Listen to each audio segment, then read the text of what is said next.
So, what is hoovering? To hoover is to vacuum, and much like a vacuum, the narcissist tries sucking you back into their toxic cycle of abuse, their source of supply, which I go more in detail about in my previous videos. But back to the lecture at hand. I don't know, it could be a few days, a month, or a year that the narcissist decides they are not done with you and wants to go another round, or maybe for some, it's the fourth, seventh, or even eighth round at this point. And I know some of you are saying, yeah, right, not me, not today, Satan, or that narcissist would have to die, be born again, die, and then born again before I give them another try with me. But let's be honest, it's okay. It's a safe place.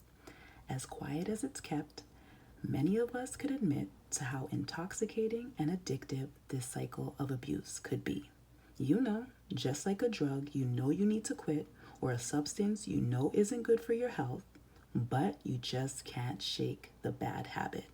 And after all, this is the same person you really claim to love and thought really loved you back. So who wouldn't want to hear that very same person tell you words you so desperately want to hear? So here they are, putting you on a pedestal again, pretty much using the same tactics they've mastered at exercising so well in the love bombing phase, only this time they have more of an advantage than during the initial stage, because at this point, they already know your weak spots, triggers, and vulnerabilities.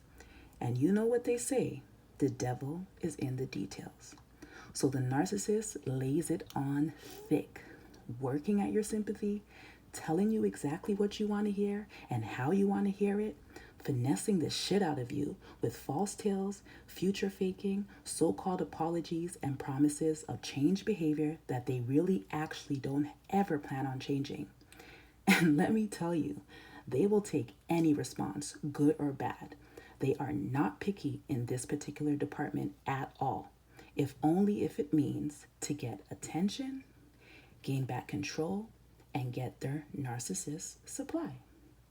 But if you are still living in fear, where you are afraid of being alone and afraid of the unfamiliar, you just might go ahead and encourage the push and pull, even at times desperately desiring and expecting it. And I'm not here to judge. We all have our reasons.